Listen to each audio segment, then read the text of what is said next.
Hello and welcome to Module 5 of the SPH Teaching Kitchen's online cooking series. My name is Emily, and in today's recipe I'm going to show you how to make our hidden veggie picadillo. So this is going to be a pretty standard picadillo recipe, and I know that a lot of people have their own way of making it, but the twist that we're putting on it can really be applied to this dish any way you like to make it. So our hidden veggie is going to be 8 ounces of mushrooms. And you can see here I've already chopped these up very, very small. I actually did these in the food processor. It's the easiest way to chop them up, but you can do them by hand as well.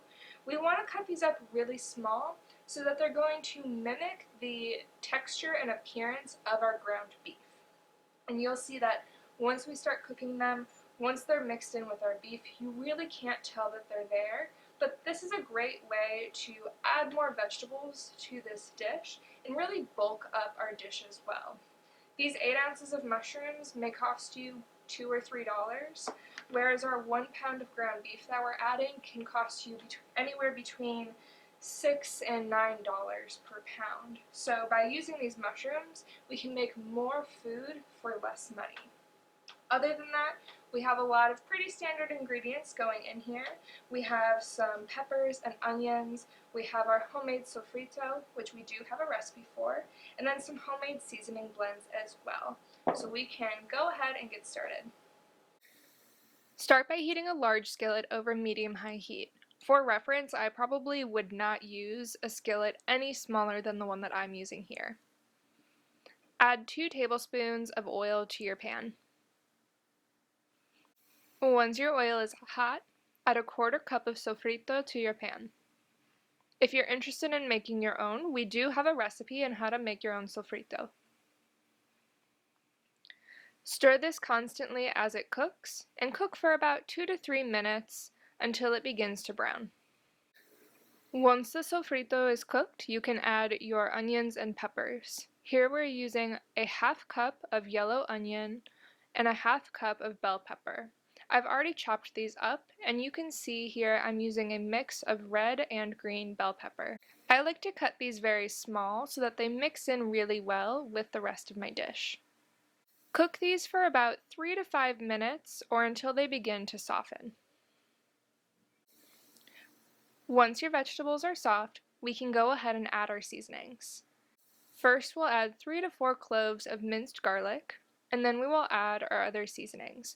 We are going to use 1 teaspoon of salt, 2 tablespoons of salt-free sazon, and 1 teaspoon of salt-free adobo.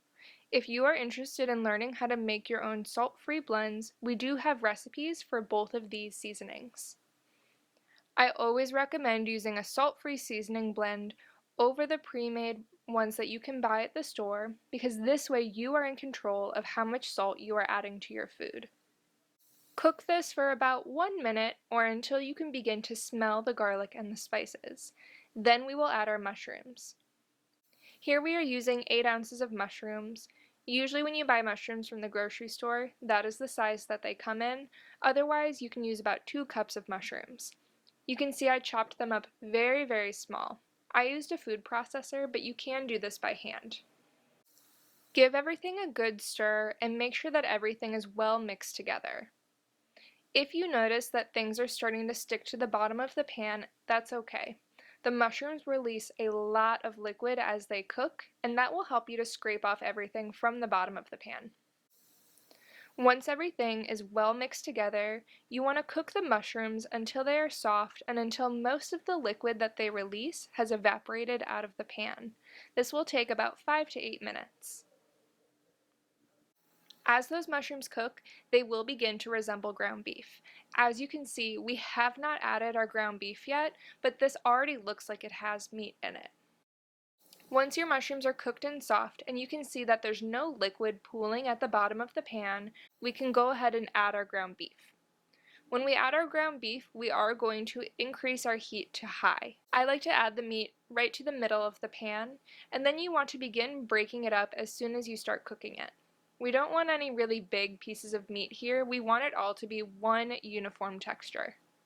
Cook the meat until it is fully browned and no pink remains. This will take about 7 to 10 minutes. Once the meat is fully cooked, you can add your tomato sauce and olives. You can either leave the olives whole, slice them, or chop them. I like to cut mine in half lengthwise. Reduce the heat to medium and allow this to simmer for about 10 minutes or until your picadillo is thick. This is really up to your personal preference and how you're going to serve the dish. If you're serving this alongside some rice, sometimes it's nice to have some extra liquid in there to act as a sauce for your rice. If you're using this as a filling, such as for making empanadas, you might want this to be on the thicker side. Once we're done, we can see that our mixture is nice and thick, and you can't even tell there's any mushrooms in there. Serve this however you would like. Here I'm serving about 1 cup of picadillo with a half cup of brown rice, and I'm going to top it with some chopped cilantro. Thank you for joining us for Module 5 of the SBH Teaching Kitchen's online cooking series. This has been our recipe for our hidden veggie picadillo, and we will see you again for the next one.